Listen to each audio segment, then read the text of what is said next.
All right, so earlier I demonstrated how easy it is to breach a Android phone by simply brute forcing it with an OTG adapter and a special little piece of hardware that can enter in anything you want from a keyboard's perspective, and it uses an attack vector, the physical micro USB connector.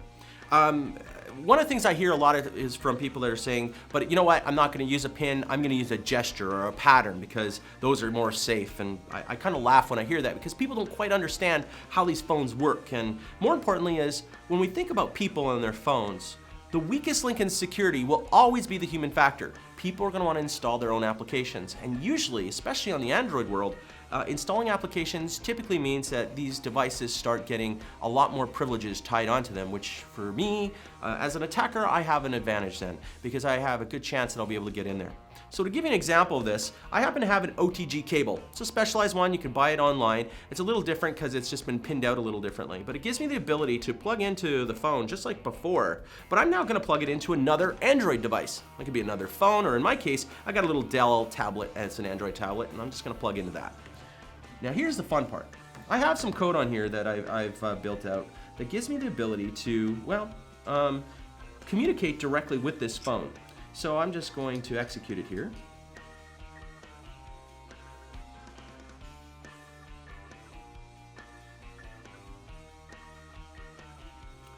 And it automatically connects to the device. And now at this point, I'm gonna quickly check and see, maybe it's a rooted phone. And if it is, then you know, it's game's over. And in this particular case, I can look and say, it's not natively rooted. But because I can communicate with the device, I have the ability to sideload or push applications. So the first thing I can do is if I take a look at this pin unlock, I have the ability to, through the gesturing, to get in. And if I try, it looks like I don't happen to know it. It's not a problem.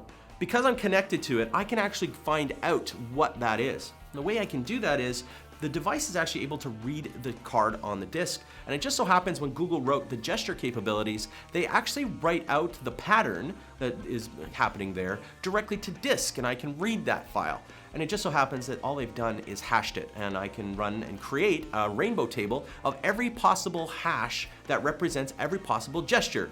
And if you know anything about how to crack passwords, all you have to do is looking through a rainbow table as you compare them up. In this particular case, I have the ability and have that pre-done. I simply can go in here and say, I want to get the pattern. And if I do, there it is, 0, 1, 2, 4, 6, 7, 8. So actually rather long. I couldn't crack that one if I wanted to try, but I don't really need to because I already have it. And I happen to know, starting in the top left corner being 0, I go 0, 1, 2, 4, 6, 7, well, it's a Zorro pattern. Well, thank you very much, Zorro, I'm in. But you know what? Maybe I don't even want to deal with that. One of the realities is if I can push up and store data and pull it out, I could just as easily push up another application. So what most people don't know is that the gesture pattern matcher is just an app.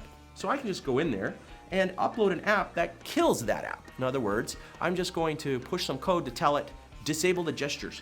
And in this particular case, I just go in, sideload that app, and as you can see, the application has been defeated and my app's now running.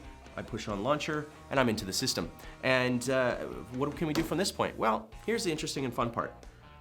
If I can go in there and I can grab and upload applications, I can download files, I could just as easily download the files that are more important to me, such as all the sensitive data. So like maybe as an example, I want to grab the entire camera roll.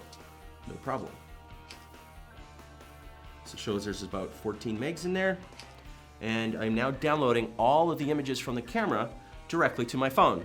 So all you actresses beware, make sure you're careful with what you're taking pictures of. The other side of it though is, if I can take the pictures, couldn't I just take the databases that store all the information for your VPN or maybe for your email or for all the account data? Well, sure, I have a little button here and I can just say, download. And now I have all the account databases in the system. And this is what's interesting. I now walk away. If I wasn't talking, I could do this in less than a minute, 2 minutes. I would have downloaded everything that's on that device that I care about and walk away. Now I can just go into my apps, and there happens to be these apps you can get online, and this one will open up files. I'll open up that account database, go straight into the accounts, run the data, and there it is. There's all my account data with the passwords in clear text. I now have everything I need. If this happens to be an Exchange server account that is being used on premise, or if this is an Office 365 account that's used in the cloud but used with Federation, I actually have the domain credential that would allow me to not only log into my mail, but probably allow me to log into my VPN, to log into my desktops and my server applications and even those terminal services. So what that really means is that these mobile devices are really a portal into the information of our organizations, and not used correctly and not protected properly, we can gain a lot of access by just a simple little phone.